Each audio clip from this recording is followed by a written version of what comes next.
focaccia, chocolat et caramel salé. C'est délicieux.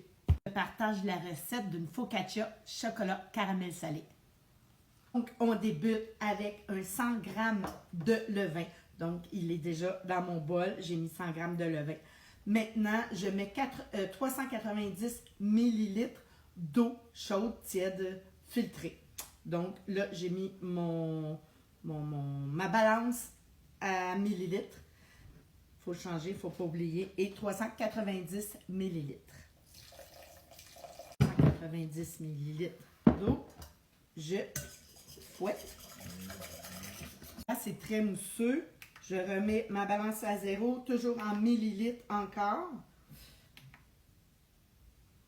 0 ml. Donc, maintenant, je mets 15 ml d'huile d'olive extra vierge.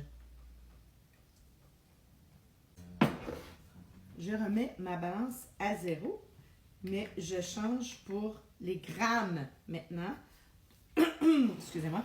Donc, je rajoute 500 g de farine.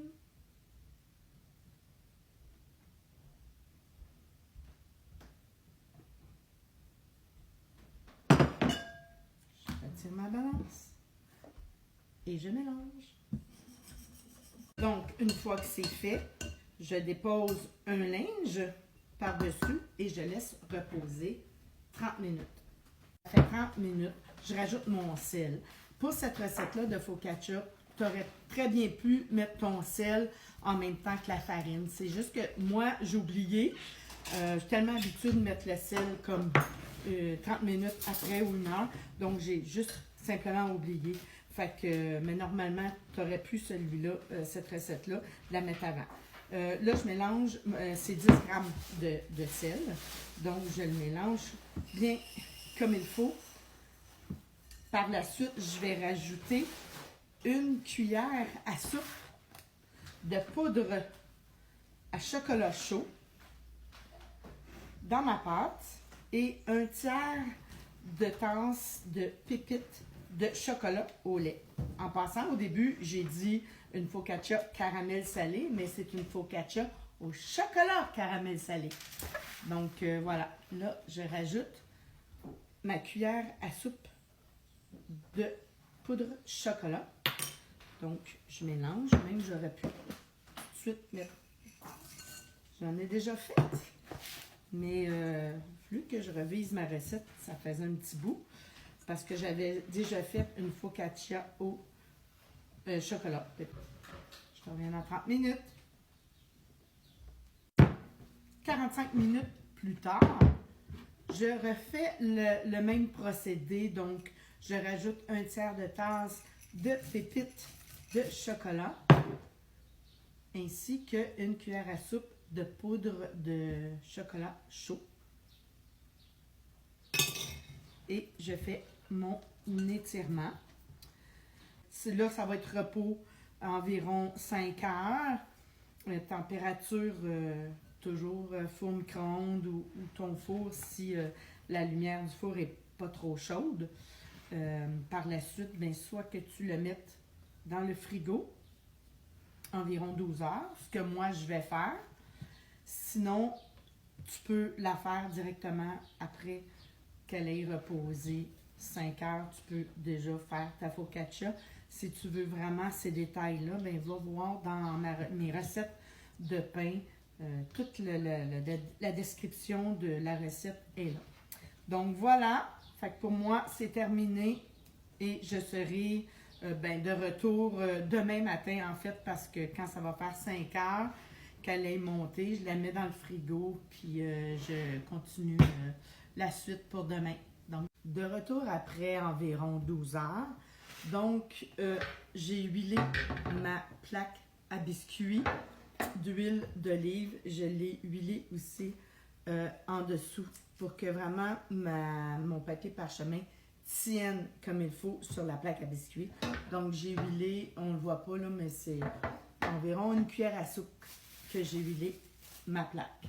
Donc, je viens de sortir mon plat du frigo.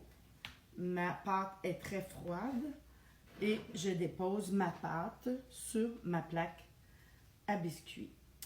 Je disais que, puis même ça m'arrivait souvent, ben ça m'arrive encore, de faire ma focaccia la journée même. C'est comme, ça fonctionne pareil, même après, mettons qu'elle ait juste monté 5 heures, puis que je la mets comme, je fais la même procédure que ce que je fais là, sauf que je la mets au four, je la laisse reposer, je la mets au four, oups, je la mets au four par la suite, après environ 1 heure et demie de repos, après avoir fait cette étape-ci, là. Sauf que je préfère quand même faire ça la veille. Je vais dire pourquoi. C'est que ma pâte là est froide, est beaucoup plus facile à manipuler pour ce que je vais faire. Que ça soit pour la focaccia, comme ça, au chocolat, ou que ça soit, peu importe, quand quand tu veux la garnir à l'intérieur, puis il faut que tu fasses cette étape-là. C'est plus compliqué comme là. J'ai peut-être pas assez huilé, regarde. C'est que mon papier relève, là. Donc, bien important d'huiler en dessous comme il faut. Donc là, ce que je fais, je vais l'étirer un petit peu. 3 cuillères à soupe de poudre de chocolat. Je fais ça comme ça. Tu y vas quand même généreusement.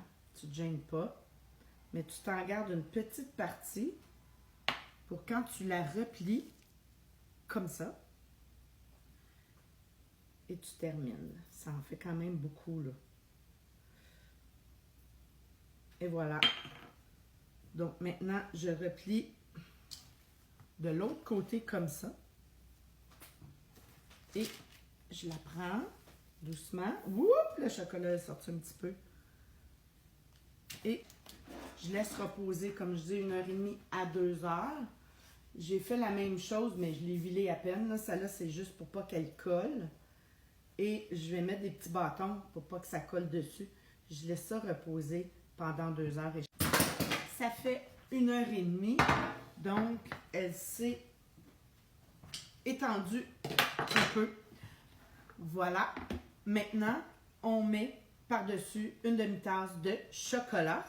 On saupoudre un peu de sucre. Et on ajoute 1 cuillère à soupe et demie de beurre.